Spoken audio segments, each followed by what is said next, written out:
Bihari. Jaya Gopi Jana Vallabha. Jaya Girivaradhari.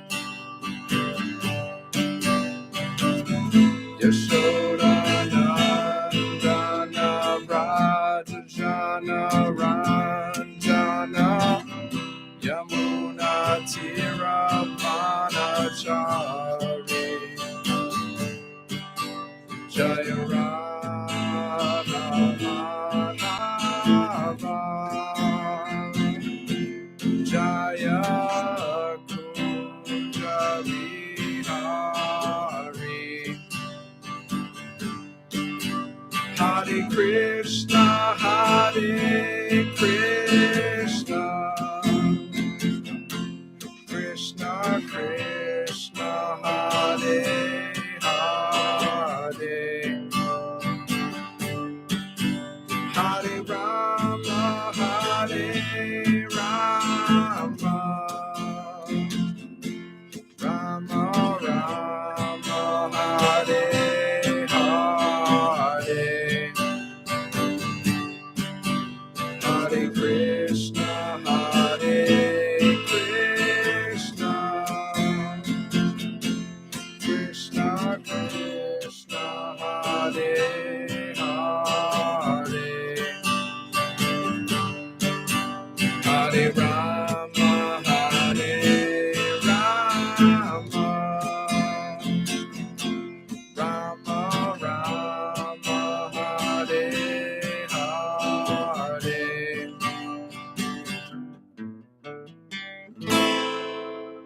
Hare Krishna. Long time no see, but I'm back. See, Maya sometimes gets me, and it's like Maya's like, don't hear and chant, don't give classes. That's just Maya. But hey, it happens. It happens. But it's such a blessing to be able to like hear and chant like this, and actually like, I mean, I was like, if you're new here, my name is Dan. I'm a former monk. Okay, I'm a former monk. I used to be a monk, and so I was a monk for a long time. So it's like I got to use my gifts, man. One of my gifts is spirituality. I got different gifts, but like I'm pretty good at this spirituality stuff. Always a work in progress though. But you know what I'm saying? But like, I don't know. I've always been drawn. Like I was drawn to this. Like you don't become a monk for 10 years. It's not just random. I'm just drawn to the spirituality, and I was drawn to Krishna. Krishna saved my life. Krishna, thank you. Thank you. Krishna saved my life, because I hit rock bottom at one point in my life, and I was praying to God. And when I was praying to God, this book appeared in my life, Bhagavad-Gita As It Is. It appeared in my life and saved my life. Who knows what would have happened without this book? Who knows? Okay, so here we are. We're reading chapter 2, text 12, text 11, purport. As it will be explained in the later chapters, it will be clear that knowledge means to know matter and spirit and the controller of both. Arjuna argued that religious principles should be given more importance than politics or sociology, but he did not know that knowledge of matter, soul, and the supreme is even more important than religious formularies. Religious formularies. Okay, never heard that word. And because he was lacking in that knowledge, he should not have posed himself as a very learned man. As he did not happen to be a very learned man, he was consequently lamenting for something which was unworthy of lamentation. The body is born and is destined to be vanquished today or tomorrow. Therefore, the body is not as important as the soul. That's a fact, guys. Our body, we come and go, guys. Like 100 years from now, nobody will even remember you. Nobody will even remember you guys, most likely, but who cares? So, like people, like we get so absorbed, myself included, we get so absorbed in material life, acting like it's everything, like trying to accomplish these goals, trying to make money, trying to do all these things, which is fine. We're having a human experience and all, but like at the end of the day, you got to understand what is the goal of life. Like the goal of life is to go back to Krishna, okay, to enter the kingdom of God, Goloka Vrindavan, and we don't want to come back to this world. Like, why would you want to be born? Like, you don't want birth, death, and old age and disease, right? Would you rather just, at the time of death, go back to Krishna and experience eternal bliss, associated with Krishna, serving Krishna? Or would you rather just come back to this world, birth, death, old age, and disease, man? This world is the place of miseries. It is what it is, man. That's what it is. One who knows this is actually learned, and for him there is no cause for lamentation, regardless of the condition of the material body. Text 12. Na ham jatu na sam na chwam neme jana dipa na chaiva na bhavishyama sarve vayam ata parim na never to but eva certainly aham I jatu become na never as some existed na it is not so. Trump yourself not not ime all these janadipa kings na never cha also eva certainly na not like that bhavishyamas shall exist. Survai all of us vayam we ata param hereafter. What's up, Arohi? Translation. Never was there a time when I did not exist, nor you, nor all these kings, nor in the future shall any of us cease to be. Life is eternal, my friends. We will always exist. I'm reading Bhagavad-Gita As It Is. Arohi. I read this book. See, I became a Hare Krishna monk many years ago because I read this book. And so it's one of the first books I read so I learned about Krishna and Krishna consciousness from this book. And here I am again, reading it like 20 years later. See, Arohi, like I was struggling in my life many years ago. I hit rock bottom and then I prayed to God. And then a book appeared in my life and I read it in 3 days. And then I became a monk. And now I'm not a monk, but I was a monk. But yeah, that's it. So the purport. So I like to read time to time. I like to come on and just share my wisdom, share my knowledge, because I got a lot of knowledge about this stuff, Purport. In the Vedas and the Katha Upanishad, as well as the Svetara Upanishad, it is said that the Supreme Personality of Godhead is the maintainer of innumerable. Yeah, it's amazing. It's a crazy thing. I love it. I love chanting. I love this stuff. I love reading these books. I love chanting. I do other things, but of course, this is like I try to go live when I can. So, do you like Krishna, Arohi? What's your favorite book? What's your favorite thing about Krishna? What do you like about Krishna? Or Radharani? Okay, let me know. Yeah, where was I? Yeah, okay.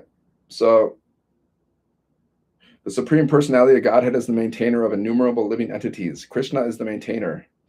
You're not disturbing me. It's all good. This is casual. It's not super serious. It's fine. In terms of their different situations, you can ask me whatever you want. You can talk to me. It doesn't bother me. In terms of their different situations according to individual work in relation to work.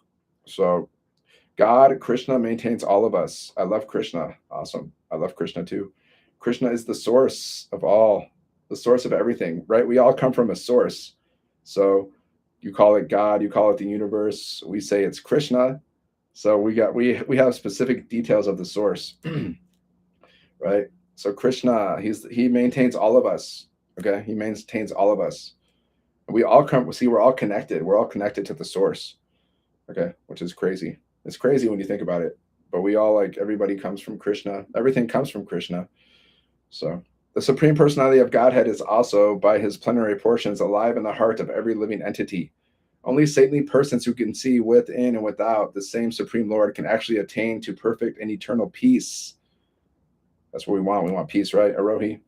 Nityo nitanam chetanas chetananam eko bahunam yo vidadati kaman tam atmastam ye nupashyanti diras tesham santi sarvati sashvati nitaresham. The same Vedic truth given to Arjuna is given to all persons in the world who pose themselves as very learned, but factually have but a poor fund of knowledge. The Lord says clearly that he himself, Arjuna, and all the kings who assembled on the battlefield are eternally individual beings, and the Lord is eternally the maintainer of the individual living entities, both in their condition as well as in their liberated condition situations. Yeah. So we're all parts and parcel of Krishna, but Krishna is God, and we're servants of God, right? We're servants of Krishna. So that's our position, right? We are servants of God. We are children of God. We are magnificent children of God, Arohi. Arohi, you're a magnificent child of God. Okay, the Supreme Personality of Godhead is the supreme individual person. The Supreme Personality of Godhead is the supreme individual person, and Arjuna, the Lord's eternal associate, and all kings assembled there are individual eternal persons. It's not that they did not exist as individuals in the past, and it is not that they will not remain eternal persons. Their individuality existed in the past, and their individuality will continue in the future without interruption. So we will always exist. You never have to fear death. Now we just have different bodies, okay? Sometimes we have different bodies, but the soul never dies. See, this is the thing that people don't really understand because we weren't taught this. A lot of us, we were not taught this growing up. The difference between the body and the soul. The individuality existed in the past and their individuality will continue in the future without interruption, right? We're all individuals. We all have a different style. We all have a different way of doing things, right? We all have an individual little thing. So Krishna enjoys our service. He enjoys our different personalities and our different ways of interacting with him. That's what's beautiful, right? Because none of us are the same. We all have a different way of doing things, thinking, acting, talking, everything. God enjoys that variety. That's why he created us. He likes the variety. He likes the exchanges, the rasas that we call it, the exchanges, right? So that's why he creates all these different varieties. So I serve Krishna in a certain way. You serve Krishna in a certain way. It's beautiful. Therefore, there is no cause for lamentation for anyone. There's no cause for lamentation because death isn't real. Death is just a changing of bodies. Even when we get material bodies or we get spiritual bodies. So why lament over it? Now it's a little scary, right? Changing bodies. It's a little scary because we're so accustomed to this particular body and everything that comes along with it. But hey, change is inevitable. So that's why you got to tap into Krishna. The more you can connect with Krishna, the less you're going to fear the changing of the bodies. Okay, people that are not connected to Krishna, death is very fearful. But the stronger your relationship to Krishna is, the less fearful death it becomes. It actually becomes not fearful whatsoever once you really connect with Krishna. I'm working on it. I'm working on that. I've had my ups and downs. Me and Krishna have had our ups and downs. It's on me, right? Krishna is me. It's me. You know, that's why we're here, guys. A lot of us are here because we have a dysfunctional relationship with God. Maybe. The Mayavad theory that after liberation, the individual soul separated by the covering of Maya or illusion will merge into the impersonal Brahman and lose its individual existence is not supported herein by Lord Krishna, the Supreme Authority. Nor is the theory that we only think of individuality in the conditioned state supported herein. Krishna says clearly herein that in the future also individuality of the Lord and others, as it is confirmed in the Upanishads, will continue eternally. This statement of Krishna is authoritative because Krishna cannot be subject to illusion. If individuality is not a fact, then Krishna would not have stressed it so much even for the future. The Mayavadi may argue that individuality spoken of by Krishna is not spiritual but material. Even accepting the argument that individuality is material, then how can one distinguish Krishna's individuality? Krishna affirms his individuality in the past and confirms his individuality in the future also. He has confirmed his individuality in many ways, and the impersonal Brahman has been declared to be subordinate to him. Krishna has maintained spiritual individuality all along. Okay, individuality is the key here. We are all individuals. Okay, but Krishna is a supreme individual, God, Krishna, the all-attractive. Now, people say different names of God, but there's only one God. There's only one source. Whatever we want to say. I mean, this is why people fight about this. It's foolish. Why can't we just accept that there's one source? However you want to call it, just accept that there's one source. And we all come from that source. But, it is what it is. If he is accepted as an ordinary conditioned soul in individual consciousness, then his Bhagavad-Gita has no value as authoritative scripture. All right. Now let's read from Srimad Bhagavatam. Hare Krishna. Radhe Radhe Govinda Govinda Radhe. Canto 1, Chapter 8. Although all living entities are also transcendental, they are neither original nor fallible. The living entities are apt to fall down under the clutches of material nature, but the Lord is never like that. In the Vedas, therefore, it is described as the chief among all living entities. Nityo Nityanam Chaitanas Chaitananam. Then again, he is addressed as Ishvara, or the controller. The living entities or the demigods like Chandra and Surya are also to some extent Ishvara, but none of them is the supreme Ishvara, or the supreme controller. He is Parameshwar, or the super soul. He is both within and without. Although he was present before Srimati Kunti as her nephew, he was also within her and everyone else. In the Bhagavad Gita 5:15-15, the Lord says, I am situated in everyone's heart, and only due to me, one remembers, forgets, and is cognizant, etc. Through all the Vedas, I am to be known because I am the compiler of the Vedas. I am the teacher of the Vedanta. Queen Kuti affirms that the Lord, although both within and without all living beings, is invisible, still invisible. The Lord is, so to speak, a puzzle for the common man. Yeah, it's really hard to understand how Krishna is like God, but at the same time, he appears in this world. This is hard for people to understand that, right? They just can't wrap their brains around it. It's hard for anybody. I mean, it's crazy. But it is. You got to accept it. Krishna can do it. Here's the thing: God can do anything. So if Krishna wants to appear, if he wants to come to the planet, he can do what he wants. I mean, it's understandable. If you understand that God can do literally anything, him coming down to this earth and doing whatever he wants to do is not a big deal, right? If you understand it from that viewpoint. The Lord is, so to speak, a puzzle for the common man. Queen Kuti experienced personally that, see, it's not a puzzle for me because I'm not a common man. I understand. Krishna's God. He can do whatever he wants to do. If he wants to come down and be a freaking, if he wants to come down in his original form, he can do that. If he wants to come down as any form, he can do that because he's God. He's capable of doing anything, right? Krishna, I understand. I understand you, Krishna. I understand you. I'm talking to Krishna. Okay. Kuti herself, wait. The Lord is, so to speak, okay. Queen Kuti experienced personally that Lord Krishna was present before her, yet he entered within the womb of Uttara to save her embryo from the attack of Ashvatthama's Brahmastra. Kuti herself was puzzled about whether Sri Krishna is all-pervasive or localized. In fact, he is both, but he reserves the right of not being exposed to persons who are not surrendered souls. The checking curtain is called the Maya energy of the Supreme Lord, and it controls the limited vision of the rebellious soul. It is explained as follows. Yeah, text 19. Maya Javani Kachanam Agnadokshajam Avyayam Nalakshyase Mudadrisha Nato Nityadaro Yata. Maya deluding Javanika curtain. Achanam covered by Agna ignorant Adokshajam beyond the range of material conception. Transcendental Avyayam irreproachable Nanat Lakshayasye observed Mudadrisha by the foolish observer, Nata artist, Natyadara dressed as a player, Yata as. Translation: beyond the range of limited sense perception, you are eternally irreproachable factor. You are the eternally irreproachable factor covered by the curtain of deluding energy. You are invisible to the foolish observer, exactly as an actor dressed as a player is not recognized. Purport: in the Bhagavad Gita, Lord Sri Krishna affirms that the less intelligent persons mistake him to be an ordinary man like us, and they deride him. The same is confirmed herein by Queen Kunti. The less intelligent persons are those who rebel against the authority of the Lord. Such persons are known as asuras. The asuras cannot recognize the Lord's authority, but the Lord himself appears among us as Ram, Nrsimha, Varaha, or in his original form as Krishna. He performs many wonderful acts which are humanly impossible.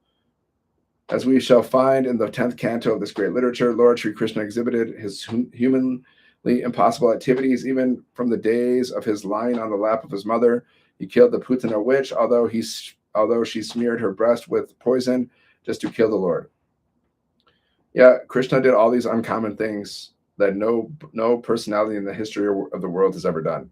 So, but people that are atheists or whatever, demons, haters, they will say it's not real, whatever. We don't care what they say. That's all. We don't care what you say, haters. Nobody cares. Nobody cares what you say, demons. As we shall find in the 10th canto of this great literature. Okay, I read that. The Lord sucked her breast like a natural baby, and he sucked out her very life also. Similarly, he lifted Govardhan Hill just as a boy picks up a frog's umbrella and stood several days continuously just to give protection to the residents of Vrindavan. These are some of the superhuman activities of the Lord described in the authoritative Vedic literatures like the Puranas, Itihasas, histories, and Upanishads. He has delivered wonderful instructions in the shape of the Bhagavad Gita. He has shown marvelous capacities as a hero, as a householder, as a teacher, and as a renouncer.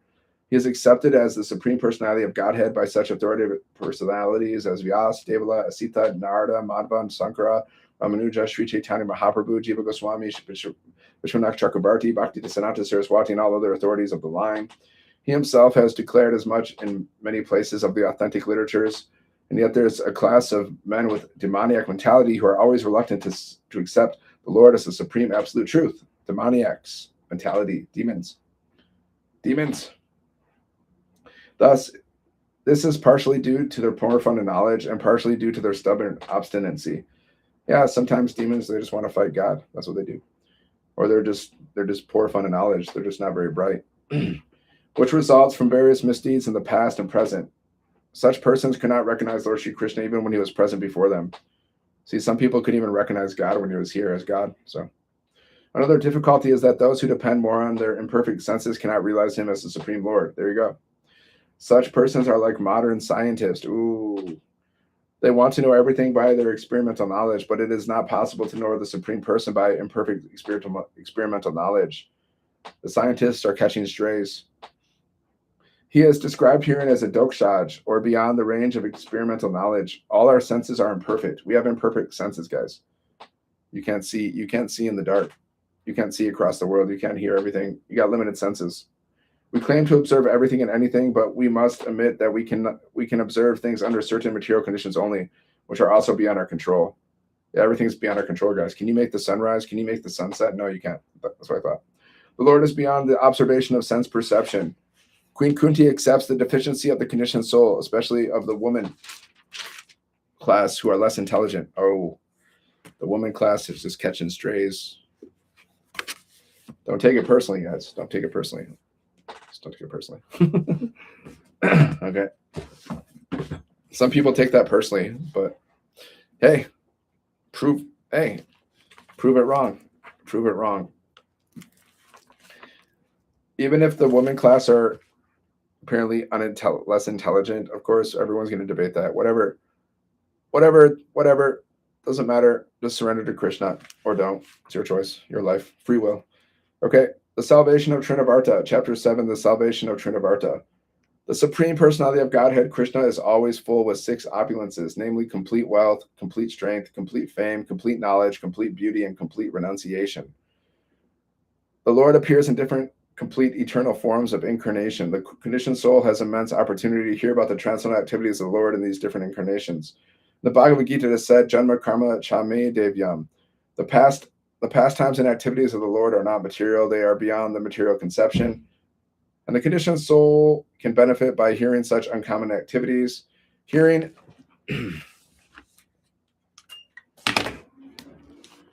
is an opportunity to associate with the Lord, to hear his activities, to evolve one's transcendental nature simply by hearing.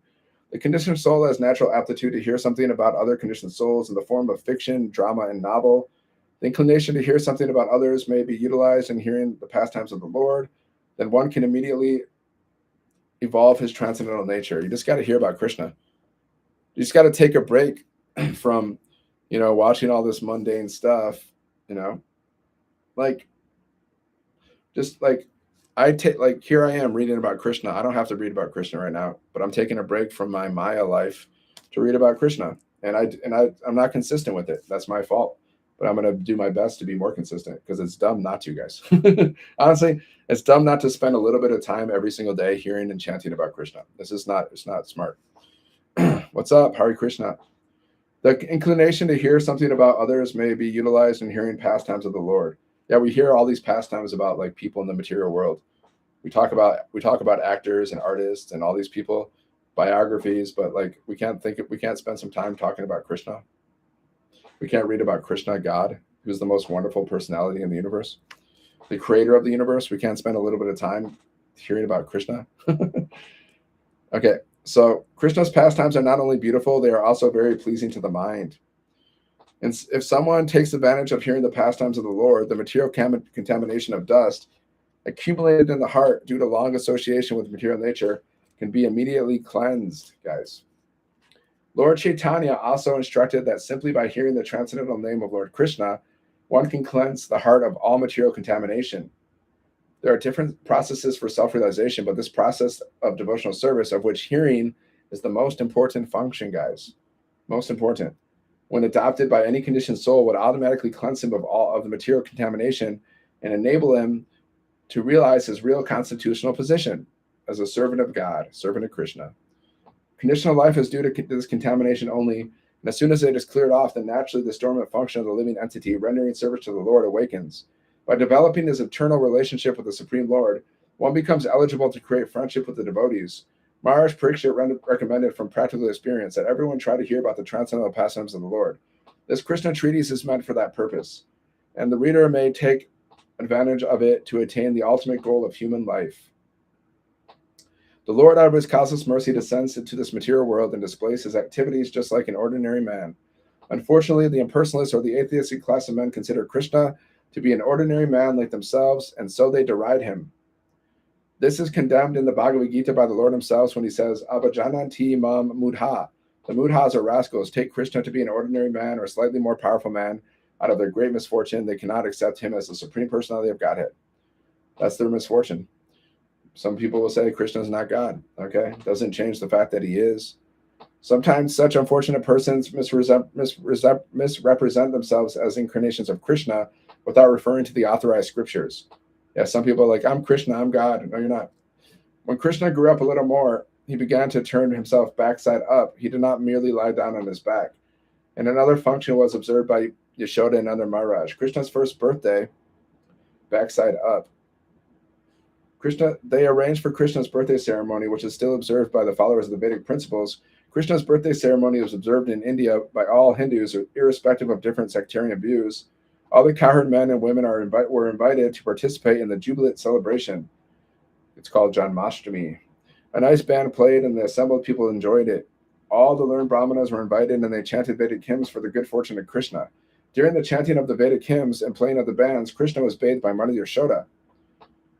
This bathing ceremony is technically called Abhishek, and even today this is observed in all temples of Vrindavan and Janmashtami Day, or on the birthday anniversary of Lord Krishna. I used to live in Vrindavan for a long time. I miss it, but I got some business I got to take care of. So what to do? I got to take care of my future and stuff, because living in Vrindavan is hard if it's that. If it wasn't so, you got to take care of yourself, Nobody was taking care of me, besides Krishna, of course. Nittai Gauranga Jaya, Nittai Gauranga, Nittai Gauranga Jaya, Nittai Gauranga, Nittai Gauranga Jaya Gaura Hari. Nittai Gauranga Jaya Gaura Hari. Jaya Sachinandana, Jaya Sachinandana, Jaya Sachinandana, Jaya Sachinandana, Jaya Sachinandana Gaura Hari. Jaya Sachinandana Gaura Hari. Hare Krishna, Krishna Krishna, Hare Hare, Hare Rama, Rama Rama, Hare Hare, Hare Krishna, Krishna Krishna, Hare Hare, Hare Rama, Rama Hare Hare. Jai Jai Radhe, Jai Jai Sham, Jai Jai Shri Vrindavan Dham, Jai Jai Nittai, Jai Jai Gaur, Jai Jai Shri Damayapur. Hare Krishna, Krishna Krishna, Hare Hare, Hare Rama, Rama Rama, Hare Hare, Hare Krishna, Krishna Krishna, Hare Hare, Hare Rama, Rama Rama, Hare Hare. Yeah, purifying the universe, man. We need more purification in this universe, man. Yeah. Radhe Radhe Govinda Govinda Radhe, Radhe Radhe Govinda Govinda Radhe, Radhe Govinda Radhe Govinda, Radhe Radhe Shama Sundar Radhe, Radhe Radhe Shama Sundar Radhe, Radhe Shama Sundar, Radhe Shama Sundar, Jayananda Yashoda Dula, Girivaradari Gopal, Gopal, Gopal, Gopal, Gopal, Radha, Radha, Radha, Radha, Krishna, Krishna, Krishna, Krishna, Hare Krishna, Hare Krishna, Krishna, Krishna, Hare Hare, Hare Rama, Hare Rama, Rama Rama, Hare Hare, Hare Krishna, Hare Krishna, Krishna, Krishna, Hare Hare, Hare Rama, Hare Rama, Rama Rama, Hare Hare, Radha, Radha, Radha, Radha, Krishna, Krishna, Krishna, Krishna, Hare Krishna, Hare Krishna, Krishna Krishna, Hare Hare, Hare Rama, Hare Rama, Rama Rama, Hare Hare. Jai Gaur Premanandi Adi Bo, Jai Jai Shri Radhe, Jai Jai Shri Radhe, Jai Jai Shri Radhe. Sham. Hare Krishna, Krishna Krishna.